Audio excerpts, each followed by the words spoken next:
Ano yung kinaiba Ang nung heart attack and then the stroke o itong cardiac arrest na ito? Yes, please go ahead. yeah, Thank you. importante may paliwanag ito, lalo na sa ating mga kababayan. Yung heart attack is of course different sa stroke. Ano?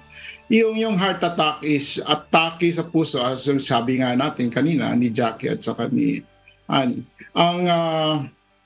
Ito ay dahilan sa pagbabara ng ugat sa puso. Ano? Yung may tatlong ugat sa puso, pagkakataon kung minsan nagbabara ito sa maraming kadahilanan. And of course, yung stroke is a different situation. It involves ito sa ugat sa utak naman. Ano? So, it's either dumugo ang utak or nagbara ang ugat sa puso, sa utak. So, pag dumugo, ibig sabihin, nag-burst or pumutok yung ugat sa utak. So, likely yung nangyari sa pasyente natin kanina. Actually, nakinig ako napanood ko yung kwento doon, Miss Annie. Thank you.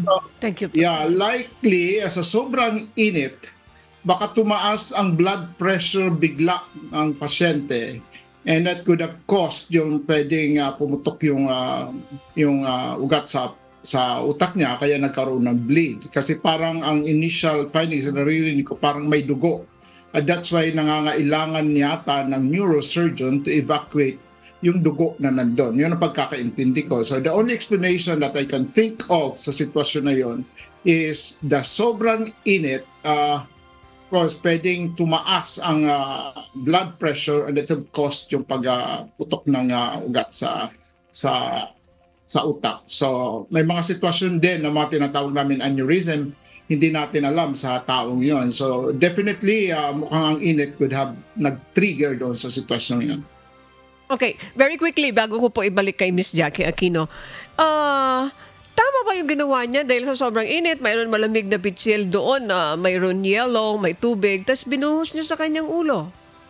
Hindi kaya yan isa sa mga triggering factor po, Doc Coico?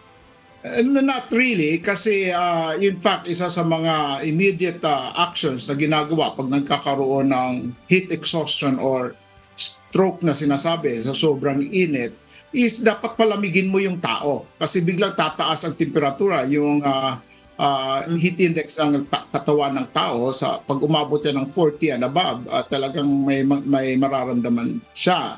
Tataas ang heart rate, tataas ang BP. So ang ginagawa immediately is ipalamigin siya. Ang isang ginagawa is siyempre sa lilim or dalhin sa loob ng bahay, kung ano sa aircon. But of course, very sudden din naman na yelo ang ibubuho sa ulo. It's unusual. Pwede mo siguro yung yelo ilagay mo sa kilikili, and then painumin ng malamig na tubig.